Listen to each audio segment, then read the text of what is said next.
There seems to be something about YouTubers testing cars that doesn't go too well lately. In his latest video, Mark Rober compares two different technologies used in self-driving cars: LiDAR technology and camera technology used in Teslas. But only a few days after the video's release, people are calling Mark out for being a sellout, manipulating test results, and straight up lying to his audience. Our investigation revealed something interesting. Only ours, nobody else's. Please stay, please, please, please. Anyways, to figure out which of the two technologies worked better, Mark drove both a Tesla and a car equipped with LiDAR technology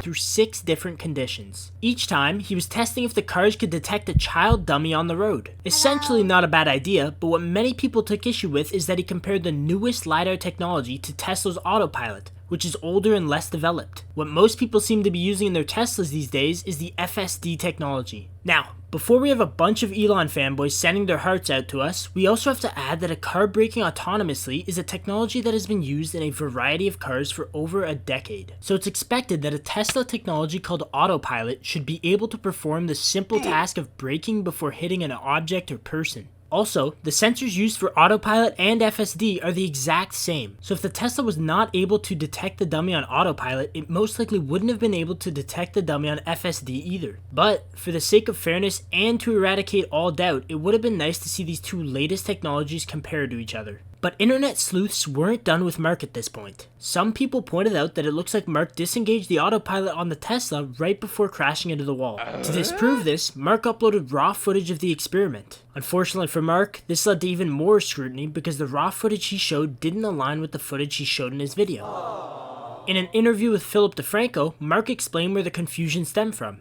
They had shot the experiment twice, the first time with just a tarp to see what would happen, and the second time with a styrofoam wall behind the tarp for a more dramatic effect. As it turns out, some of the footage from the first experiment ended up being edited into the final video. And by the way, I'm happy to give you the raw footage of that take too. So you'll see it going through the wall, but it's more of a flap. And then we're like, holy crud, I can't believe that really worked. And then I don't know, like 3 weeks later, we went back out when schedule permitted. This time with like a styrofoam wall.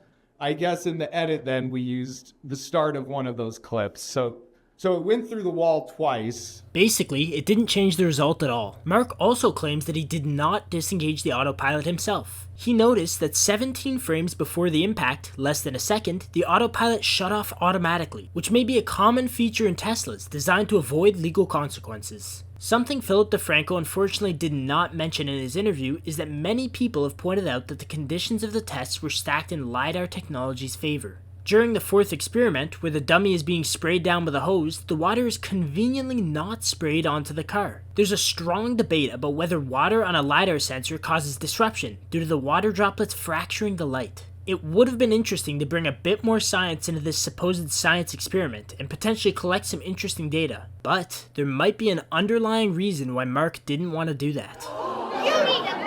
At this point, we can safely assure you that Mark is not some sort of mastermind villain out to slander Tesla. Hell, he's a fan and owns one himself. But his connection to the LiDAR company is suspicious. Although Mark states in his description box that he didn't receive any compensation from Luminar Technologies to do the comparison test, we found out that the CEO of the company, Austin Russell, has donated $4 million to a charity event Mark was part of in 2022. He's also previously referred to Austin Russell as his buddy, hinting at a closer relationship between the two. This makes this statement from the interview seem a little disingenuous. Luminar gave us no money. They had no say in the edit. They did not approach us. They were just a car technology I know that used LiDAR. So I reached out to them and say, hey, will you let us borrow some cars?